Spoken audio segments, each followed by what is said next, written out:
Welcome back, YouTubers. We're here with my good buddy Philip Butler. How you doing, Phil? I'm doing well, my friend. I'm doing well. I'm happy. Good to see you. Anticipating a snowstorm.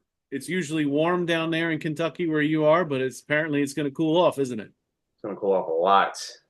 Very cool. Yeah. I get to work in it over at least the next week.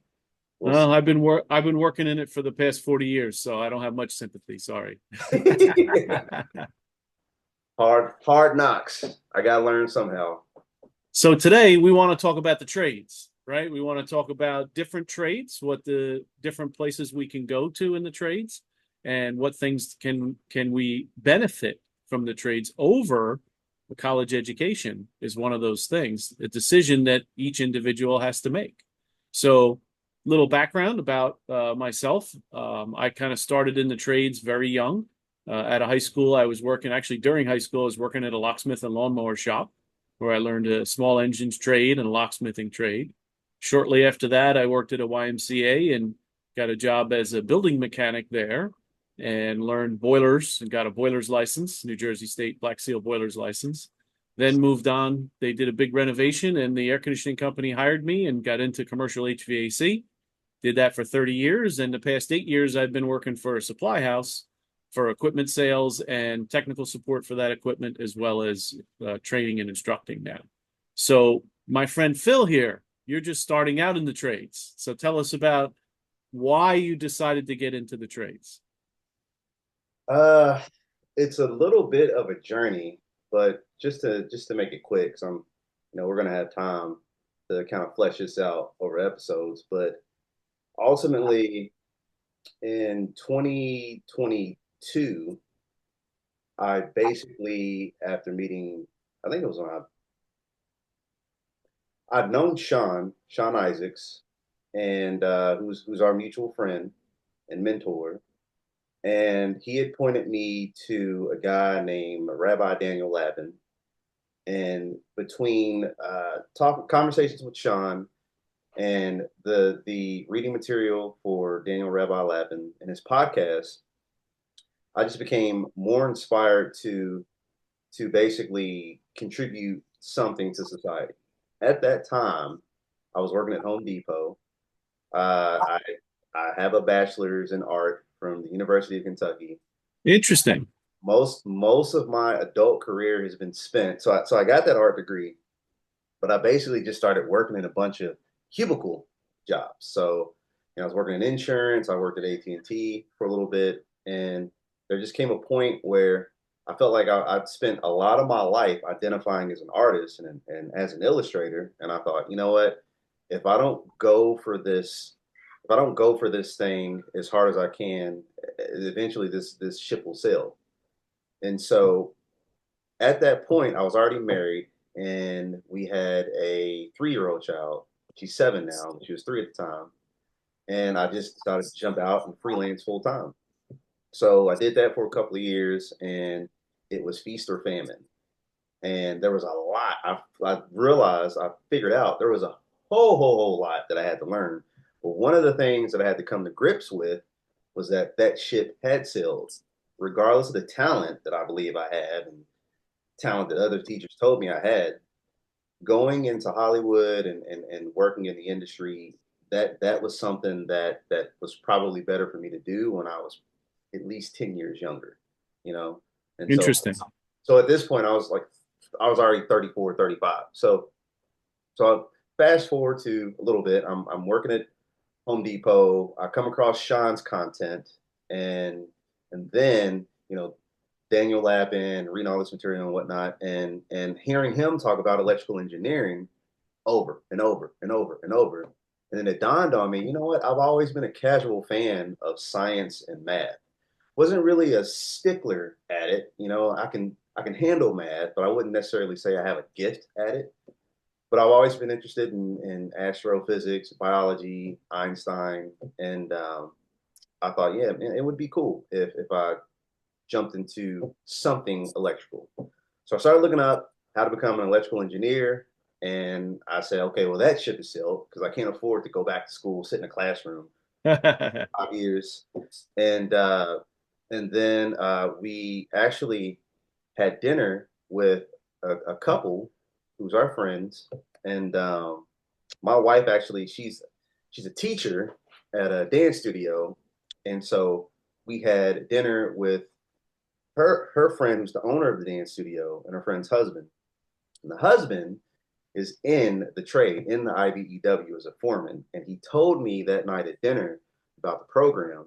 When I was working, Interesting. I was working at Home Depot at the time, making 15.57 an hour. And he said at that time, it's the rate is higher now for apprentices, but he said at that time that was what the first year apprentices were making in the trade. But then you have the whole slew of benefits that came along with it. So uh, this got a little long-winded, but anyways, so yeah, he told me about that and told me to pray on it. And I said, you know what? I think this is the move that I need to make from a financial standpoint. And like I said, I was talking to Sean, listening to this guy Lappin's content, and generational wealth, prosperity. That bug was just in my head, and it just kept ticking away at me. And I thought, okay, if I had to streamline this thing, this career move to jumping in the trades seems like the most efficient way for me to get there at 39. Awesome. Awesome. So wow, that's I talk to a lot of people who are thinking of getting into trades that are much younger. They're trying to find a career path. You had already kind of, excuse me, you had already kind of went a path that you thought was the right way for you to go, and then decided, hey, I need to make a change here. I'm gonna do something different. And coming from that college background and having all that knowledge and experience that you had from that, arena in life, and then applying it to the trades, I think is pretty unique. I don't think there's very many people making that kind of a change. So I applaud you for that. But what I also find interesting is you saw the value in it, right? A lot of people, they say, well, you need an education. Well, that doesn't mean you don't get an education in the trades, Right. because in the trades, what do you need? An education. And that education never stops in the trades, but you also can earn while you're learning, right? And not end up with $100,000 in debt or more for a college education. So now you started, right? You've been in the apprenticeship program for how long? 2 years. 2 years. And Oh, how many more years before you get your license? two more before I get my Two more license. years. So Yeah. you're halfway done, man. You're in the home stretch. Yeah, pretty much at this point. So we have a main lecture, a couple of main lectures actually, one in codology and the other one in AC theory, and then we have three hands-on classes. And the first hands-on class was motor controls, which I just passed that. I am in pipe bending or conduit bending now, and then the last hands-on of the year will be in rigging. So yeah, That's awesome. it's been cool, but it has also been stressful. So it's been like a roller coaster of emotions. It's just with But this. I would assume that you're over the hump, right? You had all these fears and anxieties of getting into something new.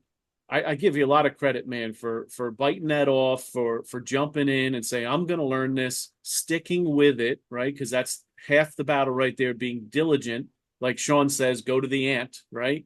And see how the ant just works and works and works and gets done what needs to get done. And nobody tells the ant what to do. They just take care of business.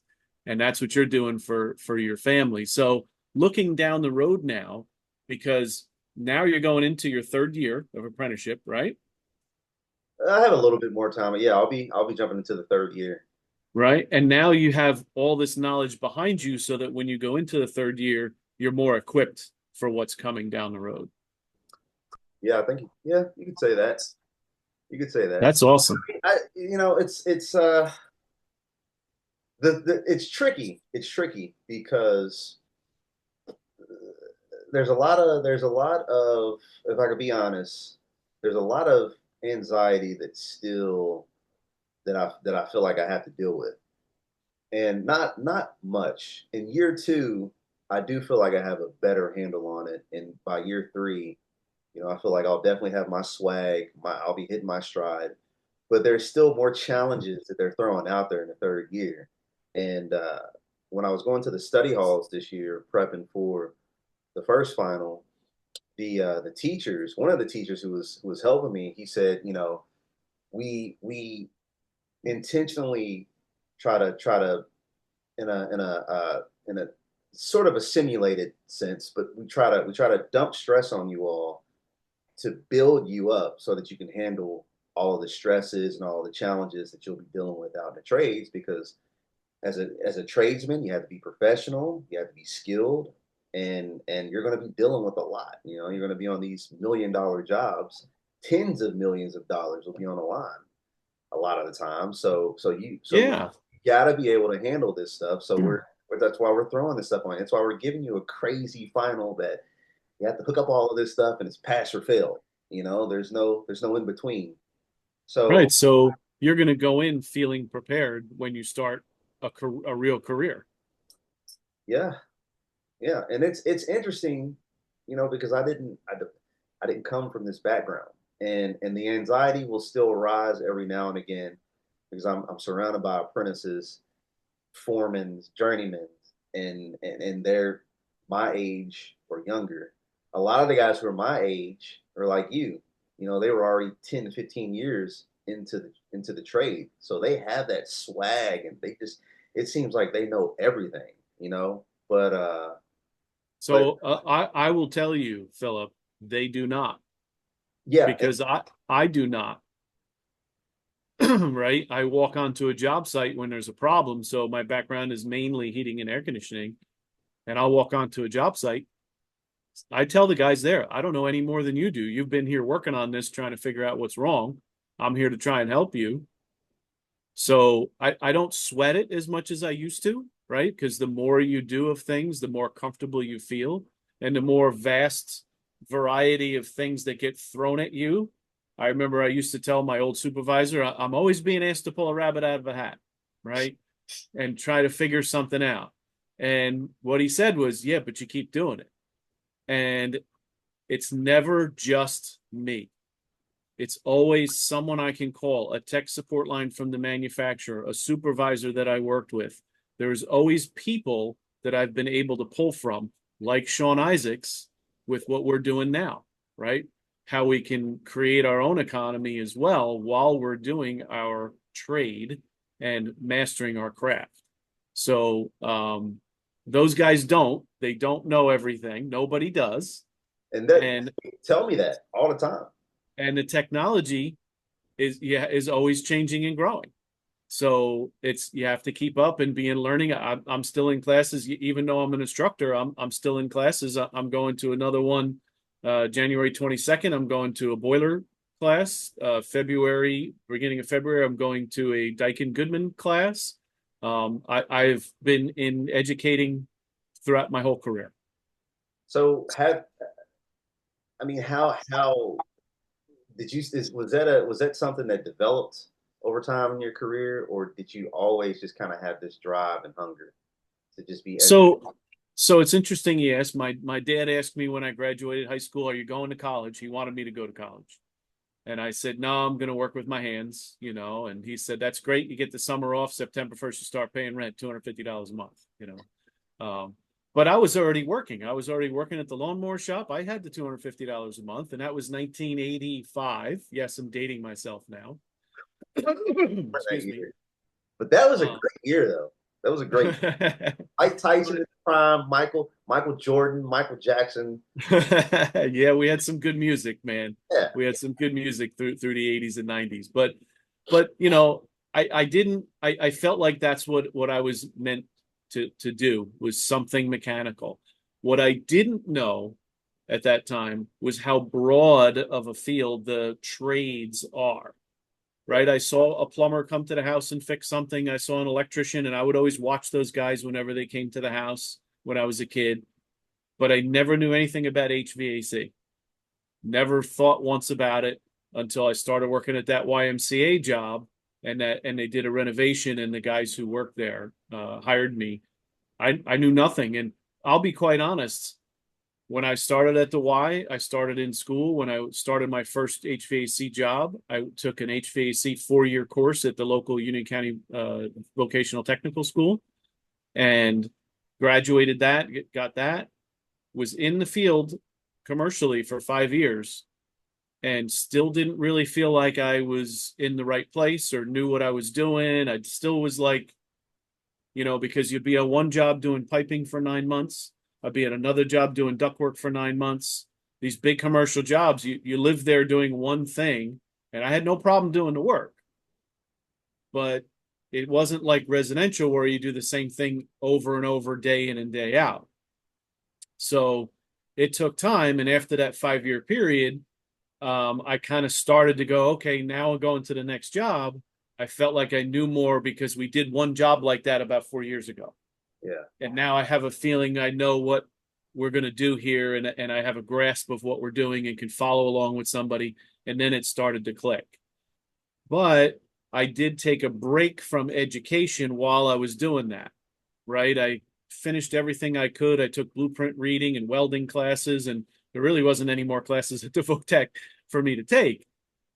So manufacturers had, different trainings. Train had trainings, and Lennox had trainings, and there was Baltimore Air Coil and Carrier Chillers, and there was some trainings here and there, but they were usually like a 1-day class. Yeah. And I kind of got away from it for a while until I got into the service end, and that's when I really needed more technical training for the service end. And when I didn't know it when I was on the job, I had that feeling in my gut like I should know.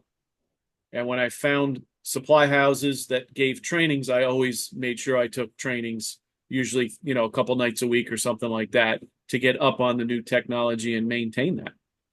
How in depth were the trainings? So you could pretty much go as in depth as you wanted to. Some of them were basics. Most of the ones from manufacturers were 1-day classes. But what was key was I got to know those vendors, those supply house people, and I had someone I could call while I was out in the field to say, "Hey, did we go over this in the class?" And they encouraged me, just because you took this class once, take it again when it comes up next year, because you only get so much out of the 1-day or 2-day class that you're going to retain. And then you come next year and, yeah, you know this, you know that. Oh, I forgot about that. And then the next thing builds while the technology is changing. So they encouraged me to do that. There was probably a 10-year period. I didn't really, I got married, had a child, probably didn't do a lot of that. But after I got back into that again is really when I started to hit a rhythm and start to be the go-to person for others.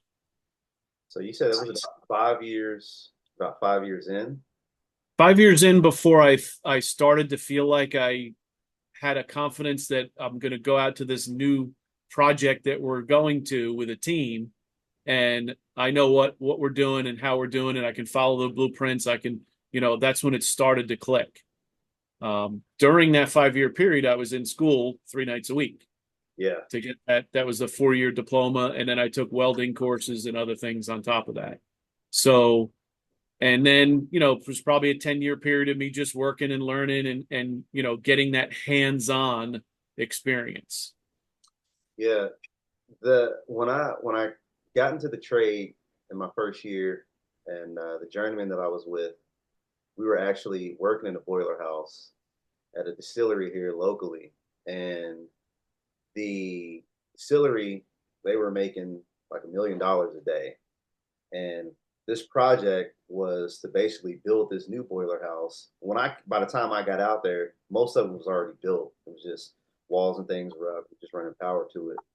But it had to be installed so that they could stop using the old boiler house because it was just basically janky and there were all kinds of problems with it. So it was not as efficient. But when we were there, we were around all sorts of pipe fitters, and I was just like a sponge, And I'm still like a kid a lot of the times, so it's almost like I kind of hold back telling them how old I am because I feel like if I say I'm 39, and then they're like, "Hey, why don't you go grab this piece of plywood, or why don't you go grab this, you grab that," and I'm like, what is that? And they're like, how are you 39? You don't know. But, I was around all of these tradesmen and I'm just asking them questions. How does this work? I saw a guy doing an ISO drawing that blew my mind and he was just breaking it down for me. I was asking my journeyman all sorts of questions. And it was like, I was in this whole new world. And it was like, man, I just thought, where have I been my whole life? I should have jumped in this trade like 18 years ago. And it didn't have to be electrical. It could have been anywhere in the trades. But it's their process as far as how they work, it was just completely different. I saw guys running, doing running numbers, doing math on sheets of paper, on beams, on any stray pieces of wood, sitting in this thinking and visualizing and problem solving. And I thought, man, I've never been around people who just thought so much like this. I was used to the cubicle world where it was data entry. It was, Right. knock out as many phone calls as you can, and people are a number. Not Yeah, yeah. all of the time, but it was just Right, right. how that business ran. So It's a different world, yeah, right? It's a world, and it's a different, and that kind of brings me to the next topic I wanted to talk about is that career longevity and adapting to changes, right? Right now, if you had stuck in the cubicle, you had said there wasn't really much of a future that you could see there. I have my own feelings and opinions of career longevity in the trades and from my experience, but I want to hear what your thoughts are before I share mine. just as far in terms of where I see myself in the future, or For yourself and for anyone else who's listening to this and interested in doing something that you're possibly doing. you know, once when I was talking to those guys that I had mentioned last year, and it just seemed like there was a perspective that was just expanding. And so now I am at a place where there's family, there's friends who I'd like to talk to and just say, hey, just for the sheer sake of being able to provide for yourself and then eventually provide for a family, jump into the trades, whether it's non-union or union, because you're just going to the skill set that you're going to gain from it. It's just invaluable. It's rare. I don't know. I'm only a second year, so it's like rah rah rah trades for me right now. Yeah, That's just how I feel, and yeah. so since as far as where I see myself, I'm not really sure. Usually at a lot of the places I had opportunities to step up into leadership roles, but I passed on it because I was so focused on developing as a freelance artist on the side. And then, it was like a house of cards. It just came tumbling down when I decided to jump into the trades. So now that I'm in the trades, I'm kind of looking at it differently. I still have the drive that I had as an artist, but I just appreciate the industry so much that my first thing that I want to accomplish is just to get my skills up and just be a great field guy. In terms of leadership, I don't know. Right now it would just be for the money, but I feel like the sky's the limit, and You there's know, ways to become a millionaire just from the skill set alone. it's interesting. As a society, if you don't go to college, you end up in the trades, Yeah. right? And I had a buddy of mine that worked for a large organization that had an office out in Zurich, Switzerland, and he had the opportunity to move his family out there and work there for 3 years. And when he came back, I said, "Hey, how was your time there?" He had a couple of young kids. One was graduating college, another one was um, in high school and finished his high school there. And so it was a great opportunity. And he said, "Keith, they think totally different.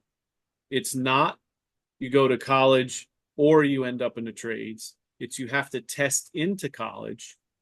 And if you don't, you go to the trades. That's where the majority of the people when they graduate high school go.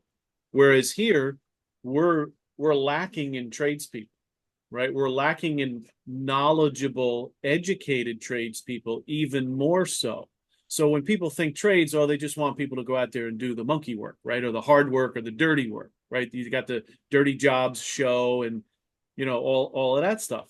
Well, yeah, there's some aspects where you might have to get a little dirty, but as you're doing that, first of all, you're getting paid well, so you can take care of your family. It's a good insurance package.